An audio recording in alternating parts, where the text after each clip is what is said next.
ยกที่หนึ่งเริ่มแล้วกำลังดูเพียงขวัญลูกพี่ใหญ่ต้องบอกรีบหน่อยผู้ต่อไปเตรียมขึ้นมาในพิธีแล้วกำลังดูแล้วลูกพี่ใหญ่เจ้าของโปรโมเตอร์12 เมษายนแล้วโอเคเลยพี่โอเคครับกำลังดวลผู้ต่อไปดวลเลยครับพงศกรเล็กกับพ่อเมา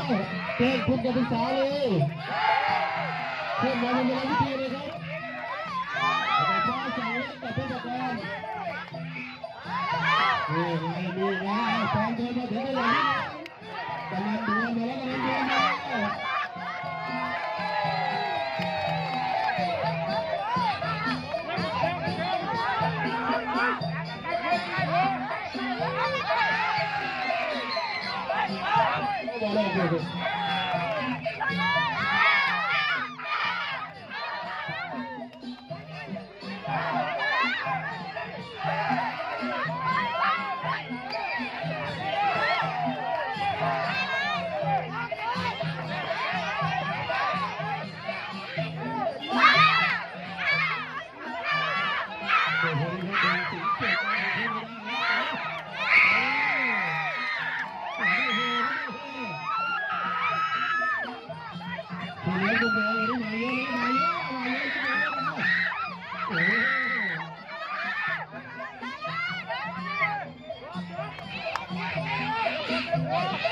ก็อยู่บนเดือนหลายพอดีเลยพี่มันปวดไหนครับพี่ใหญ่ครับพี่ใหญ่ใส่ดีมา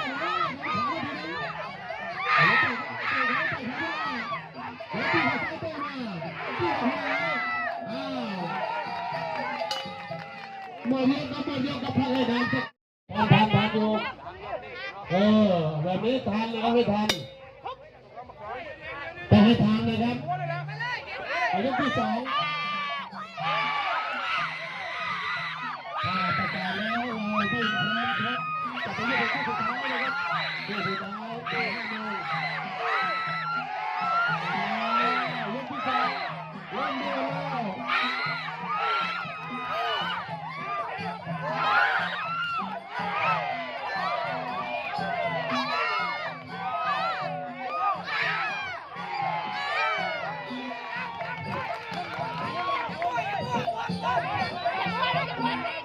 คู่ต่อไปให้เจ้าสาวเล็ก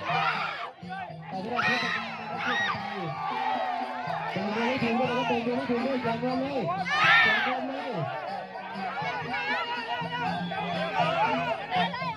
แล้วจะไปสวนเลยครับ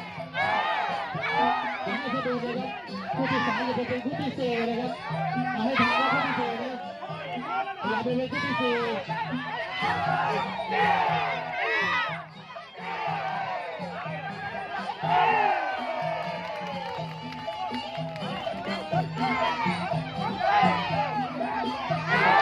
คู่ที่3เป็นคู่ที่4ให้ทำด้วยเรียกไปเลย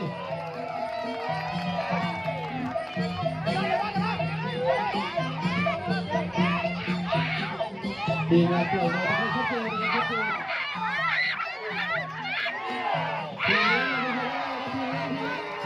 พี่เลี้ยงไม่ใช่ข้างล่างครับเลี้ยงเชียร์ข้างล่างเลยครั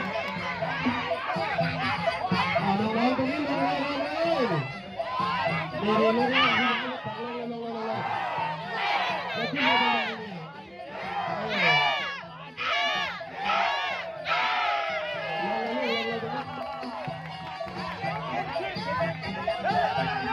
ตัวที่3แล้วก็ยกที่2ครับ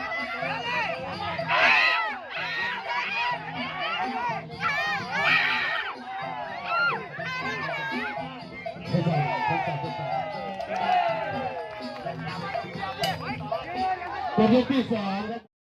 นะครับทีมงานปล่อยด้วยให้ชัดเจนด้วยนะครับชัดเจนเวลาเราปล่อยมาให้มันตรงกับที่เราประกาศไปจะได้ไม่เสียเที่ยวนะครับว่ายกที่3ยกสุดท้าย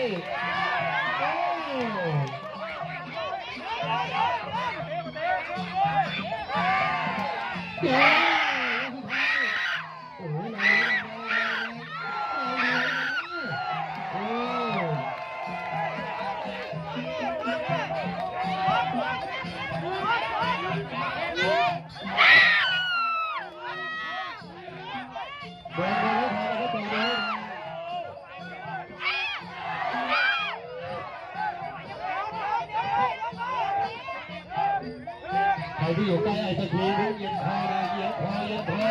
ไอ้ตะคีเขามวย